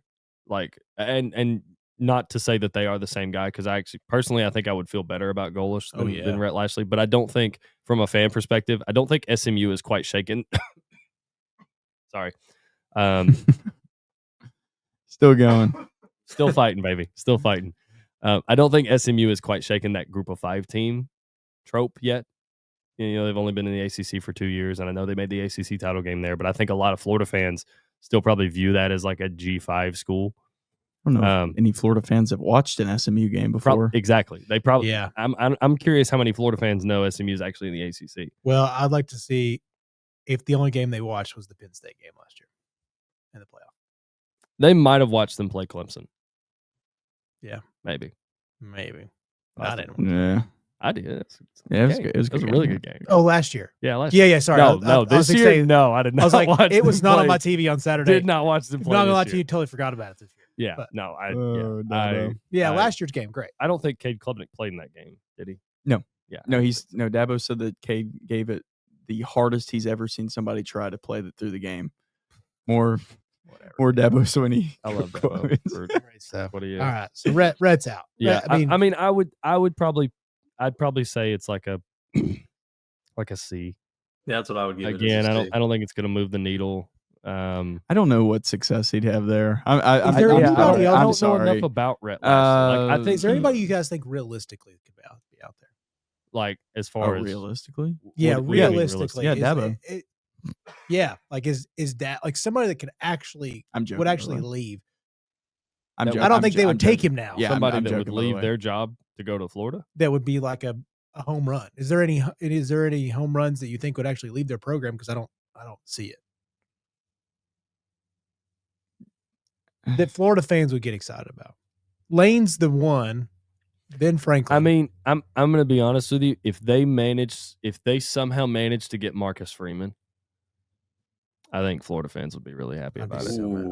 I'd be so mad. Yeah, I think we're an hour and 33 minutes in, you're just going to drop that. And wow, where'd that come from, dude? Like, jeez. I think I didn't know if you guys had circled back on that. I know we mentioned it last week. I don't think that's out of the. After watching Brian Kelly leave Notre Dame to go to LA, and I'm not saying Marcus will. I'm not assuming he will. I actually hope he stays converted. at Notre Dame. But I mean, if Brian Kelly leaves, if Lincoln Riley leaves Oklahoma, I don't think anything's out of the realm of possibility. If Florida managed to get him, I think that would be like a bombshell hire, personally. So for sure. Can I throw another name out there that may be a little bit more realistic? What about a Brent Key? I don't think, number one, I don't think Florida fans know enough about Georgia Tech football, and I don't think Brent Key would leave because he played there. No, I think Key's a Georgia Tech lifer. They'll bury him under the field. The reason I say Marcus Freeman is because Marcus played at Ohio State, and Ryan Day's probably going to retire there as long as he's going to be there. I feel like as long as he wants to now. Yeah. The way he's got Ohio State rolling, and especially after he broke the natty curse. Yeah. And it could very well be on his way to winning another one. But that's why I throw Marcus Freeman out, is because he's not, like, if he had played at Notre Dame. Yeah, different story. Yeah, different story. That's the one. I think that would be. That's the one that you feel pretty good about staying, but could leave. I would not. There's nothing in me that assumes Marcus is going to leave Notre Dame. Like, if somebody was like, gun to my head, make a decision, is Marcus Freeman going to leave Notre Dame? No. The answer is no. And you know what's crazy? is it depends on how big of a star a guy wants to be, because it's hard to leave Notre Dame and say this job could be better potential for you to become like superstar head coach. But Yeah. that's the place. Well, I mean, that's like handsome Marcus Freeman. Yeah. Down there recruiting in those colors. Yeah, that's dude, every mom in the world would fit. in Florida. Yeah. Yeah, dude. You want to make mama happy? Let that handsome bastard walk through your door. Yeah, in a bright blue Florida Gator pull up. Yeah. Or quarter zip. I would despise that. Actually, man. that yeah. I The more you think about it, the more I'm a dude, and that's a pretty good sight. Yeah. It's like I might play football. Yeah. Yeah, and I think the whatever perception of him matters, like the young guy still lifts. Yeah. Kind of feels like a player's coach. Yeah, alpha male type stuff, but poised. He's not so fortune cookie as Jalen Hurts, but he has that wisdom about him, those kind of things. And his teams are physical. His teams are physical. And you're like, man, if he can do that. And that feels like something that's been missing from Florida the past few coaches they've had is that physicality edge. Yeah, because you were so dominant for so long. It's especially watching like the Urban Meyer teams, and then you go back and watch the doc and the Major Right. Major Right hit on Oklahoma. That's the first thing that pops into my mind. Yep. It's like sure. Yeah. Like you haven't seen that edge from a Florida team. Like even just the way that Tebow got hyped and like ripped his shirt off at SEC Nation, I was like, I don't know if I've seen Florida play with that level of intensity. Yeah. I don't know. Yeah. And I think Marcus Freeman could get that. That is true. All right. I have a random one. After the Matt Rule loss, I think we all have come to the agreement this probably wouldn't be a great hire for Penn State. Like, I mean, Penn State guy, buddy, whatever. Matt Campbell doesn't feel like he's leaving. You guys gave me your opinion on Eli Drinkwitz. But I wanted to throw one out because this is the rumor mill circling back. This is for Penn State? This is for Penn State. Okay. If Penn State were to make this hire, what would you grade it based on old rumors? Urban Meyer. F. Like as an actual coach hire is something that just would be just about as big of a zoo as the Belichick thing. F. After the Jacksonville debacle, dude, like leave that man on Big Noon Kickoff. Let him He's pretty tweet. good on Big Noon Kickoff. He is. He is a better personality than I thought. He should stay there. After, like, let him stay where he can tweet 1-0 after Ohio State crushes Minnesota or Wisconsin, who's barely a flag football team at this point. Let him stay there. Not getting fired this year. I mean, dude, they said they had a great discussion about the direction of the program. I was like, whoa, the direction of going. Whoa, what are they? Going to be 2-10? Yeah, I was like, I guess they're going to be 4-8 next year. You know what? They're letting him do. They're letting him hit the reset button because when he got there, he tried to change the identity of Wisconsin football, and it blew up in his face. He tried to go air raid, hired Phil Longo. It did not work. And now he's like, okay, let's get back to Wisconsin football, big on the offensive line, run the ball. That's going to take a few years. Yeah, hopefully. He's probably got 2. Yeah. Because if they are this bad next year, he will not make it through the end of the season. Yeah. No. I had a name. I came Penn State? I came with a name when I heard that Penn State maybe talked about because a scenario occurred in my head. What if Penn State just can't attract the kind of guy that they want to this year? What if Lane's like, nah, like I'm good at Ole Miss. My family likes Mississippi. Florida eats up a coaching hire. Florida State eats up a big coaching hire. Virginia Tech gets the other because, you fired your coach and he may go take that job. What if Penn State is just kind of like SOL? What if they're like, crap, it's Matt Rule or bust? And then you kind of look at that in the mirror and you're like, well, that ain't going to be better than James Franklin. So what if this season the Northwestern Wildcats finished 10-2 and there's already been some buzz out. Just hear me out. I'm listening. What if the Northwestern Wildcats finished 10-2 and there's already some buzz out there about what a good job this head coach has done getting this product at Northwestern, like, and being competitive at Northwestern, even in games where they're getting beat. What if Penn State takes a complete shot on David Braun? Who? The Northwestern head coach. I mean, They can. I think the fan base would be pissed about it. I'm just saying, what if you can't get anybody up there? What if Eli Drinkwitz is like, I'm not leaving Missouri to come up there? There are coordinators I'd go after. Like I'd call Will Stein at Oregon. Yeah. Before. Sure. I got a random one for you too. Not random. Brom. Jeff Louisville. Brom? Yeah. Ain't leaving. I think he's a Louisville guy. Yeah. I'm pretty sure he played there. Yeah, he did. Yeah, he So- did. But I was wondering. I mean, but I don't know if Because if you get down to the wire, you're just tossing out crazy money to guys that would never expect to get $11.5 million. Yeah. I think. Go ahead. Go ahead. I was just going to say, what about just throwing his name out there, just looking at, teams that have done well. What about the BYU head coach? Kalani Satake? No, He's another. staying. Yeah, he's a BYU guy. That's a job. Like if you're a BYU guy, you're never leaving. Like he's as long as you're doing well. Yeah. Did you? Yeah. You might get fired, but he's not. Yeah. No, I think he'll be. He had a really good interview. If you guys haven't seen that, I think it was on like BYU's Instagram and YouTube page. He's awesome. Also, just one of those good husband dudes. His wife was telling him, "Hey, we need to study up before you take this job interview." He's like, "Dude, this is like a pity hire." He made the comment kind of like, "I feel like I'm just a token hire." He's like, "I'm not trying to be that guy, but I mean, I know how this thing works." And his wife's like, "No, you're going to get this job." So she pulls out a notebook. She like wrote out all these interview questions, blah, blah, blah. And she's like, "Never going to hire me. And he ain't never going to ask these questions."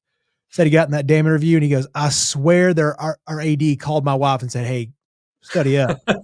She was like, "Dude, she nailed like literally 11 out of the 12 questions that he asked me." And he was like, "I didn't think he would ask any of those." But yeah. You think Jordan did the same for Belichick at UNC? No, I think UNC was like, "Oh, Belichick, that's awesome. Yeah. Must be good at football, maybe." Then you're like, "Oh, wait." Yeah. He's 75. Adobe Photoshop. He's 75 and we had the worst roster in the I country. feel so bad. God, dude. It's just like a team that wants to be good so bad.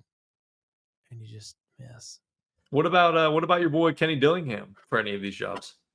Kenny's an ASU guy. Enough of these guys that are like in this program. If a bigger job comes calling with lots of money, how could they turn that down? Because it's Kenny loves ASU. These guys are like found their jobs now, and it's like they're able to pay. They're able to pay, especially in the modern college football landscape. Why the hell would he leave the Big 12 at this point? Like he's going to compete. Same. Like if he's too. Yeah, like if he's going to build that program up to where he thinks that he can get it like every year as last year, like he can do just as much as Arizona State. And yet, no, he may not ever win a national championship, but he can make the college football playoff with more success there than he could at Penn State if he doesn't do the best job at Penn State. If he does the same job that James Franklin did. Kenny has a better shot to go to Florida than he would Penn State. Yeah, I think that's true. Yeah. Also, I do think in the modern landscape of football that places like Arizona State, Indiana, they have a lot of money, and now they're changing. Like maybe Penn State isn't as good of a job comparatively as it was now that any old donor can throw out money and change the face of the program. So I think that places like Indiana, and if you unlock ASU, hell, if you just had everybody donate $100, it's the number one enrollment school in the country for the last 35 years. So we know why. Yeah. Hell yeah. Pools. There's some things out there. There's some things to see out there. It sounds like there's a lot of stories that you could have. I love Kenny Dillingham to Florida. Why do we not talk about that? Because I just don't think he'll leave. I agree. That is a better. Great hire. Yeah, that's fantastic. He fits Florida. That's fantastic. He would be the guy. That's fantastic, dude. Yeah. They should do that right now. It's not about them wanting to. It's about if he wants to leave Arizona State. I mean, that's really what it comes down to. Because you got to rebuild that whole thing. Like I think he went to Arizona State and was a GA there. So like that's where he's sure. And I agree. I'm not saying you're wrong. I'm just saying he would be the guy. I'm not saying I think it'd be a great hire. When I think personality, like when I think recent coaching success, when I think somebody that could elevate a program with better resources than he currently has at his disposal, he checks all those boxes. I think he injects a lot of energy. I think the youthful energy is what they need to. Yeah. They can't. That's why Kenny. That's why I'm a little weird on the Franklin thing. Like he's just young enough. Yeah. Like That- maybe. That to me is in the same vein as the Marcus Freeman. Like, that's a good one that point. you wouldn't see coming. And then it's like, oh, hey, Kenny Dillingham is your next head coach at Florida. It's Youthful like, and successful. a good That's point. got to be a part of it. Like Yeah. you can't just go out and hire UCLA's coordinator, but yeah. anyways, all right, y'all want to wrap it up? We've been doing this for a very Kinda. long time. Kinda, yeah. I know. I got a wedding in the morning, man. Or a wedding I got a wedding at 3 p.m. on a Tuesday. What the heck? What in the world? Yep, buddy of mine is shipping out, Oh. and they are ready to tie the knot Godspeed, before he man. gets going out. So 3 p.m. on a Tuesday it is. We are headed to Knoxville. Congrats. Yeah, my suit was supposed to be in today, as I mentioned in the group chat. Yep. Yeah. It's not here yet. So Oh gosh. yeah, We wish you the best of luck. Yeah, we may Are be they close? patching together. We may be patching together an outfit tonight, based on old button downs from my father that I have in my closet. So Oh, boy. Godspeed. I believe in you. yeah. Oh boy. Well, boys, much love. Appreciate you guys. All the podcast thing, like, subscribe, give follow on every one of the social medias. They're doing better. They're doing great. So love you guys. We out.